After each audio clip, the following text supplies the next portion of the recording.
ശ്രീ സനൂപ് ഈ വിഷയം. കാരണം NIA അന്വേഷണം പോലും ഇക്കാര്യത്തിൽ ഉണ്ടായതാണ്. PFIയുടെ സ്ലീപ്പർ സെല്ലുകൾ ഉണ്ടോ എന്നുള്ള അന്വേഷണം നടന്നതാണ്. റെയ്ഡുകൾ ഉണ്ടായിട്ടുള്ളതാണ്. അല്ലല്ല, അതിലൊക്കെ NIA റിപ്പോർട്ടിൽ പരാമർശിക്കുന്ന കാര്യം SDPI എന്നുള്ള രാഷ്ട്രീയ പാർട്ടിയെ കുറിച്ച് കൂടിയുള്ളതാണ്. റെയ്ഡ് താങ്കൾ പറഞ്ഞിട്ടില്ലല്ലോ. അതുകൊണ്ട് അങ്ങനെ ഒരു കാര്യമുണ്ട് ഇവിടെ. നിങ്ങൾ നിഷ്കളങ്കമായിട്ട് രാഷ്ട്രീയ പ്രവർത്തനം നടത്തുന്നു എന്ന് പറയുമ്പോഴും ആ ഭയമുണ്ട്. അതാണ് ക്രൈസ്തവ സഭകൾക്കുമുള്ളത്. ഇതിനു മുൻപ് അവർ അത് പറഞ്ഞിട്ടുള്ളതാണ്, പേര് തന്നെ പറഞ്ഞിട്ടുള്ളതാണ്. സഭകളുടെ കാസ അടക്കമുള്ള വർഗീയ തീവ്രവാദികളുണ്ടല്ലോ, അവരുടെ ഇടപെടലുകൾ ഈ സ്കൂളിൽ, സെൻട്രേറ്റ സ്കൂളിൽ വളരെ കൃത്യമായിട്ട് കാസയുടെ ഇടപെടലുകൾ ഉണ്ടായിട്ടുണ്ട്. ആരാണ് കാസ എന്ന് പറയുന്നത്? എന്താണ് കാസ എന്ന് പറയുന്നത്? RSSന്റെ ബൈ പ്രൊഡക്റ്റ് ആണ്. വളരെ കൃത്യമായിട്ട് ഖാസയെ RSS ഉൽപ്പാദിപ്പിച്ചു വിടുന്ന വിഷബീജങ്ങൾ പോലെ കൊണ്ട് പ്രവർത്തിക്കുന്ന ഒരു സാധനമാണ് ഖാസ. ഞാൻ പറഞ്ഞു വന്നത്, ഇവിടെ SDPIക്ക് നേരെ ആരോപണങ്ങൾ ഉയർത്തപ്പെടുമ്പോൾ തന്നെ നമ്മൾ മനസ്സിലാക്കേണ്ടത് അധ്യാപകരും വിദ്യാർത്ഥികളും എന്ന് പറയുന്ന വലിയൊരു കൺസെപ്റ്റ് ഉണ്ട്. നമുക്കറിയാവുന്നതാണ്, നമ്മളെല്ലാവരും സ്കൂളിൽ പഠിച്ചിട്ടുള്ളവരാണ്. സ്കൂളിലെ വിദ്യാർത്ഥികൾക്ക് നമ്മൾ പറഞ്ഞു കൊടുക്കുന്ന അറിവുണ്ട്. എന്താണത്? അതൊരു മതേതരത്വവും സൗഹാർദ്ദവും സാഹോദര്യത്തിന്റെയും അന്തരീക്ഷം അവരെ പഠിപ്പിച്ചു വിടുകയാണ്. അല്ല, അവിടെ SDPIക്ക് എന്ത് കാര്യമാണ്? അല്ല, ആ സ്കൂളിൽ SDPIക്ക് എന്ത് കാര്യമാണുള്ളത്? SDPIക്ക് സ്കൂളിനകത്ത് കാര്യമുണ്ട് എന്ന് ഞങ്ങൾ ഇതുവരെ പറഞ്ഞിട്ടില്ല. ഇതുവരെ ഞങ്ങൾ അത്തരത്തിലുള്ള ഇടപെടലുകൾ നടത്തിയിട്ടില്ലല്ലോ. അല്ല, പിതാവ് വന്ന് SDPIയോട് പരാതി പറഞ്ഞു, അപ്പോൾ SDPI ഇടപെട്ടു എന്ന് താങ്കളാണ് പറയുന്നത്. SDPIയോട് പരാതി പറയുന്നത് SDPIയിൽ പ്രവർത്തിക്കുന്ന പ്രവർത്തകർ ആ പിതാവിന്റെ സുഹൃത്തുക്കളാണ്, ആ പരിസരത്ത് ജീവിക്കുന്നവരാണ്. നാട്ടിലൊരു ഇഷ്യൂ ഉണ്ടാകുമ്പോൾ സ്വാഭാവികമായിട്ടും നമ്മൾ പലരുമായിട്ട് ഷെയർ ചെയ്യുന്നത് പോലെ അവരോട് സഹായം തേടി, അവരോട് കാര്യങ്ങൾ സംസാരിച്ചു. അവരവിടെ വന്ന് വിഷയം തിരക്കി. താങ്ക് യു സനൂപേ. അത് സത്യത്തിൽ ഇന്ന് സനൂപ് വെളിപ്പെടുത്തിയ ഇക്കാര്യം ഇതുവരെ നമ്മുടെ ശ്രദ്ധയിൽപ്പെടാത്ത ഒരു കാര്യമായിരുന്നു. അതായത് നാട്ടിൽ പ്രശ്നം ഉണ്ടാക്കാനായിട്ട് SDPIയെ ഈ രക്ഷിതാവ് ഉപയോഗപ്പെടുത്തി. അതാണ് പ്രശ്നമായിട്ട് മാറിയിട്ടുള്ളത്. Thank you. അല്ല, SDPIയുടെ ഇടപെടലിന് ശേഷമാണ് ഈ സ്കൂൾ പൂട്ടേണ്ടി വന്നത്. 2 ദിവസം പൂട്ടിയിടേണ്ടി വന്നു. മറ്റൊരു കാര്യം ശ്രദ്ധിച്ചോ, ഇവിടെ നടക്കുന്ന ശ്രമം എന്ന് പറയുന്നത്, ഈ ഒരു പ്രശ്നത്തിൽ ഇപ്പൊ നടക്കുന്ന ചർച്ചകളിൽ SDPIക്ക് പ്രത്യേകിച്ച് എന്താണ് പ്രശ്നമൊന്നുമില്ല.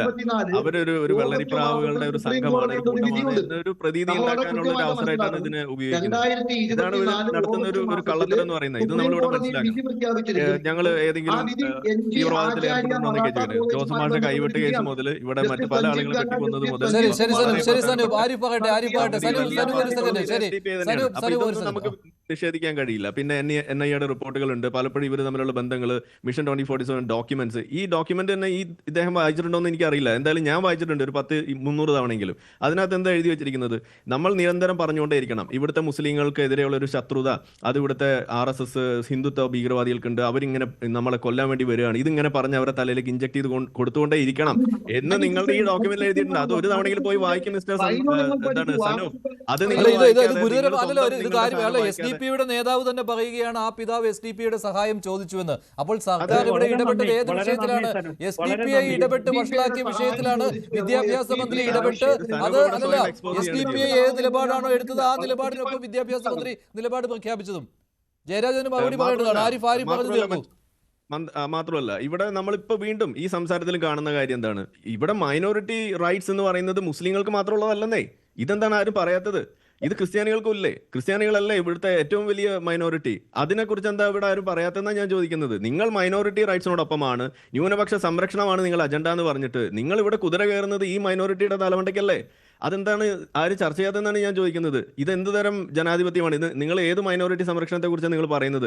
അവിടെ പൂർണ്ണ സംരക്ഷണം ഒരുക്കേണ്ട ഒരു ബാധ്യത പൊതുസമൂഹത്തിനുണ്ട്. അവിടെ നിങ്ങൾ ഇപ്പൊ ഈ ഹിജാബ് ആക്ടിവിസം എന്ന് പറയുന്ന ഒരു ഗ്ലോബൽ ഫിനോമിനെ അതിനെ നിങ്ങൾ ഒരു മറയാക്കി പിടിച്ച് അത് ഇവിടെ ഈ ക്രിസ്ത്യൻ മൈനോറിറ്റി ഇൻസ്റ്റിറ്റ്യൂഷൻസിലേക്ക് നിങ്ങൾ ഇടിച്ചു കയറ്റുമ്പോൾ നിങ്ങൾ തകർക്കുന്നത് സെക്യുലറിസത്തെയാണ്. അവിടെ നടക്കുന്ന ആ പഠനം, ആ അധ്യാപനത്തിൽ 10-100ഓളം മുസ്ലിം കുട്ടികൾ ആ യൂണിഫോം പാലിച്ചുകൊണ്ട് അവിടെ മുന്നോട്ട് പോകുന്നുണ്ട്.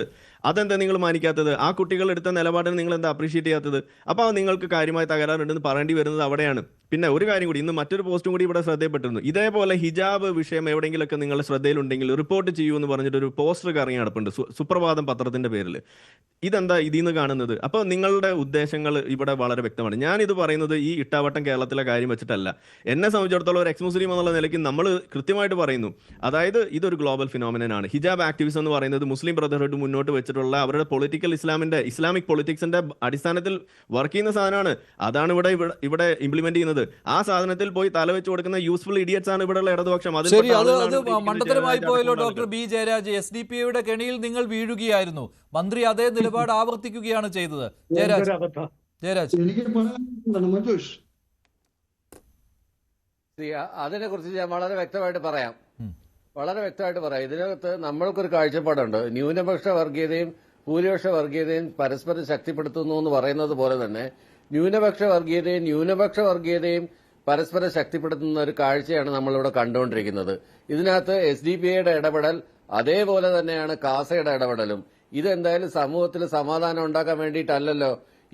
ഈ ചെറിയൊരു നിസ്സാരമായി തീർക്കാവുന്ന ഒരു വിഷയം ഇത്രയധികം ഇൻഫ്ലേറ്റ് ചെയ്ത് വലുതാക്കി ആളുകളുടെ ഇടയിൽ മതസ്പർദ്ധ ഉണ്ടാക്കാൻ വേണ്ടി ആരും പിന്നോക്കമല്ല. ഇതിനകത്ത് കൃത്യമായ ഇടപെടലുകൾ നടത്തിയിട്ടുണ്ട്. അത് കാസയുടെ ഭാഗത്തു നിന്നാണെങ്കിലും ഉണ്ടായിട്ടുണ്ട്, മറ്റ് മതസംഘടനകളുടെ ഭാഗത്തു നിന്നാണെങ്കിലും ഉണ്ടായിട്ടുണ്ട്. പക്ഷേ ഏറ്റവും വളരെ പരമപ്രധാനമായ ഈ ഒരു വിഷയത്തിൽ നമ്മൾ ചർച്ച ചെയ്യേണ്ടുന്നത് ആ പെൺകുട്ടിയുടെ മാനസികാവസ്ഥയാണ്. ആ കുഞ്ഞ് 8ാം ക്ലാസ്സിൽ പഠിക്കുന്ന ഒരു കുഞ്ഞാണ്. അതിനി ആ സ്കൂളിൽ പോകുന്നില്ല. അത് പേടിച്ച് വിറച്ച് പനി പിടിച്ച് വീട്ടിനകത്ത് കിടക്കുകയാണ്. അവിടെയാണ് വിദ്യാഭ്യാസം പറയുന്നത്.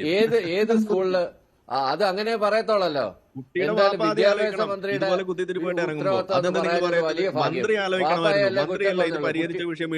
വാപ്പയുടെ ഉത്തരവാദിത്വം തന്നെയാണ്. കാര്യം കുട്ടിയെ അല്ല, ആ വിഷയം തീർന്നതായിരുന്നു ഡോക്ടർ ബി ജയരാജ്. ആ വിഷയം രണ്ടാമത്തെ ദിവസം തീർന്നതായിരുന്നു. ഇടയ്ക്ക് ഡോക്ടർ ബി ജയരാജ്, ആ വിഷയം രണ്ടാമത്തെ ദിവസം തീർന്നതായിരുന്നു ഡോക്ടർ ബി ജയരാജ്. അവിടെ കുത്തിപ്പൊക്കിയത് മന്ത്രിയാണ്. ഡോക്ടർ ബി ജയരാജ് അവിടെ കുത്തിപ്പൊക്കിയത് മന്ത്രിയാണ്. മന്ത്രിയൊന്നും കുട്ടിപ്പൊക്കെയൊന്നും അല്ല. ഇതിനകത്ത് ഹൈബി വീടനും മറ്റാളുകളും ചെന്ന് അവരെ ഫോഴ്സ്ഫുള്ളി ഇതിനകത്ത് ഒരു ഉണ്ടാക്കാൻ വേണ്ടിയിട്ട് അങ്ങനെ പറയിപ്പിച്ചതാണ്. ഇയാളുടെ അടുത്ത് മിണ്ടായിരിക്കാൻ പറ മഞ്ജുഷ, അയാളുടെ അടുത്ത് മിണ്ടായിരിക്കാൻ പറ. ഡോക്ടർ ബി ജയരാജ് അവിടെ അല്ല, ഹൈബിയുടെ കാര്യം താങ്കൾ പറഞ്ഞു. ഹൈബിക്ക് മനസ്സിലായി അവിടെ അല്ലല്ല അവിടെ ഇടപെടൽ. പക്ഷേ ഹൈബി SDPIയുടെ പേര് പറഞ്ഞില്ല, അത് മറ്റൊരു കാര്യം. ആരിഫ് ഹുസൈൻ എന്തിനാണ് ഞാൻ പറയുമ്പോ കയറി ഇടപെടുന്നത്? നിങ്ങൾ മര്യാദ ഇല്ലാത്ത ഇത്ര മര്യാദ കെട്ട വിവരം കെട്ട ഒരു വർഗീയവാദിയെ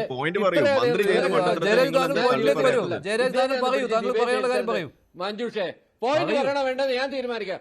താനാദ്യം വായടക്കേ, കളിക്കുന്നത് കുറച്ചുകൂടെ മര്യാദക്കൊക്കെ സംസാരിക്കേ. ഒരാളെ സംസാരിക്കാൻ അനുവദിക്കാതെ ഇയാള് പറയാനാണോ പോയിന്റ് പറയാൻ ഞാനിരിക്കുന്നത്?